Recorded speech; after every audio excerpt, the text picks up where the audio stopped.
Welcome back, gentlemen. If you're over 40 and ready to look as successful as you actually are, you're in exactly the right place. Here's something that happened to me at the golf club last month that perfectly illustrates today's topic. I'm checking in at the pro shop, and a guy next to me, clearly successful, nice watch, confident demeanor, is wearing a polo shirt that's completely sabotaging his entire look. The fabric's so thin you can see his undershirt. It's pulling across his chest, but somehow still looks baggy everywhere else. And the worst part? He has no idea. Meanwhile, the club manager walks by in a polo that looks absolutely dialed in, crisp, perfectly fitted, exudes authority without trying. Same garment, completely different results. And gentlemen, this is the polo shirt paradox. When you get it right, it's the most versatile, confident piece in your wardrobe. Get it wrong, and you look like you're heading to mow the lawn, not live your best life. Today, I'm revealing the 5 critical mistakes that separate the sharp from the sloppy and exactly how to fix every single one. Before we jump in, hit that subscribe button if you want no-nonsense style advice made specifically for men over 40. I post videos like this every week to eliminate the guesswork. Quick question. Have you ever worn a polo and weren't sure if it looked sharp or sloppy? Drop a comment. I want to hear your experience. Let's talk about why the polo shirt is simultaneously your greatest asset and your biggest risk after 40. Here's the reality. A polo sits in this dangerous middle ground between formal and casual. When you nail it, people see you as polished, approachable, and put together without even trying. You look like someone who has their life handled. But get it wrong, even slightly, and the entire perception flips. Suddenly you look like you're clinging to your college days, or worse, like you've given up entirely. Too baggy, and you look frumpy and older than you are. Too tight, and you're that guy desperately trying to prove something. And here's what really matters. People form their impression of you in under 7 seconds. Your polo shirt is often the centerpiece of that snap judgment. It either reinforces your success and credibility, or it quietly undermines everything you've worked to build. That's the stakes we're dealing with today. Mistake number 1 is fit, and this is where most men completely derail before they even leave the house. Let me be brutally honest. That polo you bought 5 years ago when you were 15 pounds lighter, it doesn't fit anymore. And that XXL you grabbed because you want to be comfortable, that's not comfort, that's a tent. Here's what proper polo fit actually looks like. The shoulder seam should sit right at the edge of your shoulder, not drooping down your arm and not riding up toward your neck. This is non-negotiable. If that seam is in the wrong place, nothing else matters. The entire shirt will look off. The body should skim your torso without clinging or ballooning. You should be able to pinch about an inch of fabric at the sides. Any more, and you're swimming in it. Any less, and you're showcasing every lunch meeting from the past decade. The sleeves need to hit mid-bicep, not halfway to your elbow, not strangling your arm. Length is critical. Your polo should end right around mid-fly of your zipper. Long enough to stay tucked if you're tucking, short enough to look intentional if you're not. When it hangs past your back pockets, you look sloppy. If you're carrying extra weight around the midsection, and most of us are, fit becomes even more crucial. A slightly looser fit to the body is fine, but you cannot sacrifice shoulder seam placement or sleeve length. Size up if needed, then get it tailored. A $15 tailoring job transforms a $40 polo into something that looks custom-made. The visual difference between proper fit and poor fit is the difference between looking successful and looking slovenly. Mistake number 2 is fabric quality. And gentlemen, this is where you're either elevating your entire presence or advertising that you shop based solely on price tags. Here's the harsh truth. Cheap fabric doesn't just look bad. It tells everyone around you that you either can't afford better or don't care enough to invest in yourself. Neither is the message you want to send after 40. Walk into any department store and grab a $20 polo. Feel how thin it is? That's polyester or a poly blend pretending to be premium. It's going to cling to every bead of sweat, show wrinkles after one wear, and lose its shape after 3 washes. The collar will curl up like a sad taco within a month. This isn't frugal, it's false economy. What you want is peak cotton. That's the textured, breathable fabric with the tiny waffle pattern. It has weight to it, substantial enough to drape properly, but not so heavy it looks like upholstery. Quality peak holds its shape, resists wrinkles, and gets better with age instead of falling apart. Pay attention to collar construction. A quality polo has a structured collar with reinforcement that stays crisp and lays flat. Cheap polos have limp, floppy collars that fold over themselves and ruin the entire silhouette. Here's your buying guide. If you're budget conscious, Land's End and Eddie Bauer offer solid peak polos around $35 to $50. Mid-range, look at Polo Ralph Lauren or Lacoste at $80 to $100. If you want investment pieces, Sunspell and Peter Miller deliver exceptional quality at $120 to $150. Whatever your price point, prioritize cotton content above 95% and substantial fabric weight. Quality fabric is a foundation everything else builds on. Mistake number 3 is color and pattern selection, and this is where I see the most cringe-worthy decisions. Gentlemen, that neon lime green polo you're wearing ironically, it's not ironic. It just looks like you lost a bet. And that oversized logo across your chest, you're not a billboard. You're a grown man with nothing to prove. Here's a foundational rule. After 40, your clothing should communicate confidence and restraint, not desperation for attention. Electric blues, hot pinks, and highlighter yellows might work on a 25-year-old at a beach bar. On you, they scream midlife crisis louder than a new sports car. Your strategic color palette should be built on these foundations. Navy charcoal, forest green, burgundy, stone gray, and classic white. These aren't boring, they're timeless. They work across seasons. Pair effortlessly with anything in your wardrobe and make you look intentional rather than confused. For patterns, here's what works. Thin, tonal stripes are sophisticated. Small-scale geometric patterns add visual interest without chaos. Subtle texture variations and solid colors create depth.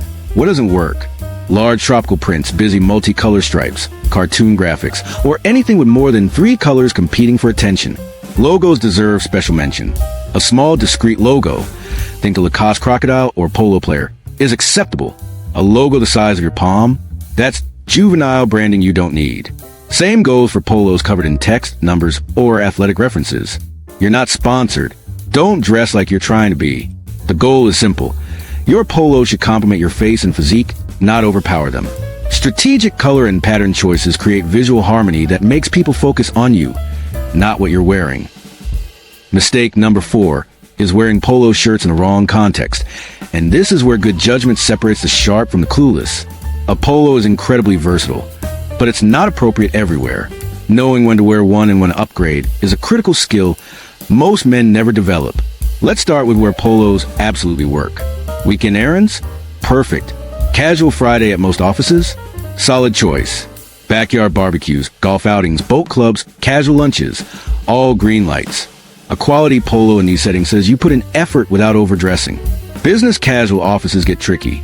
If your workplace leans traditional or corporate, a polo is pushing it. You need a collared button-down shirt minimum. But if your office culture is genuinely relaxed, tech companies, creative agencies, startups, a sharp polo with chinos can work beautifully. Now, where polos fail, any formal dinner reservation, theater or cultural events, religious services, job interviews, client presentations, weddings, and funerals. If there's even a question of whether you should dress up, the answer is don't wear the polo.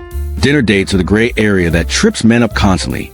Casual bistro on a Tuesday, polo works. Nice restaurant on Saturday night, button-down shirt, no question. When you're trying to impress, romantically, professionally, socially, always upgrade one level beyond what feels comfortable. Here's my rule. If you're the decision maker or representing something important, wear the button down. If you're relaxed and off duty, the polo shines. Understanding context isn't about rules. It's about reading the room before you enter it and respecting the occasion enough to dress appropriately.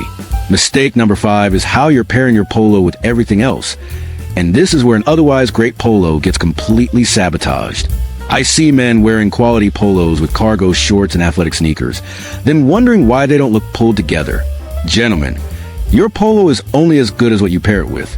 Let's talk pants first. Polos work beautifully with tailored chinos, flat front khakis, and well-fitted dark jeans. They do not work with pleated dress pants, baggy cargo shorts, or athletic joggers. The silhouette matters.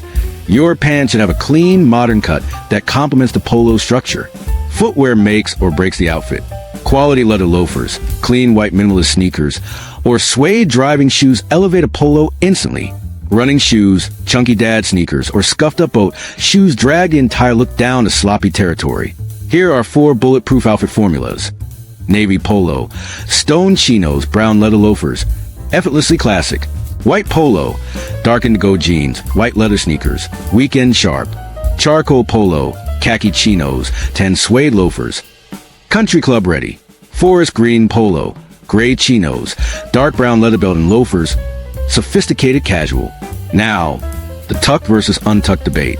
If you're wearing a belt, tuck it in. No belt? You can leave it untucked. But only if the polo hits that perfect mid-fly length we discussed.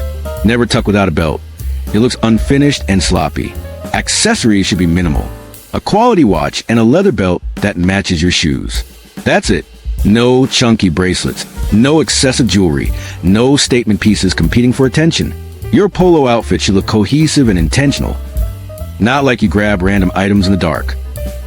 Now, let's talk about the details that separate men who wear polos from men who master them. These are the subtle refinements most guys overlook, but they create that polished, intentional look.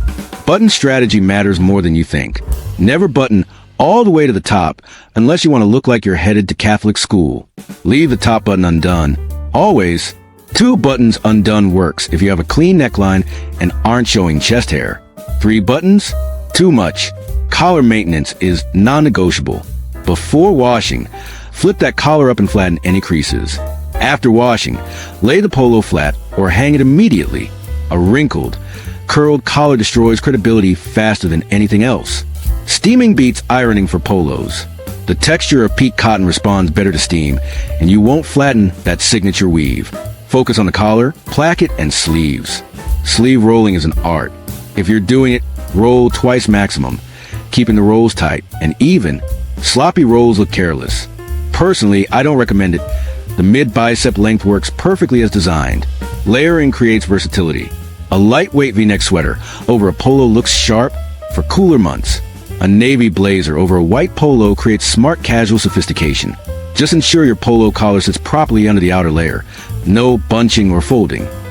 Let's rapid fire through what you should never do with polo shirts. Consider this your final checklist before you leave the house. Never wear a polo with visible undershirt lines showing through.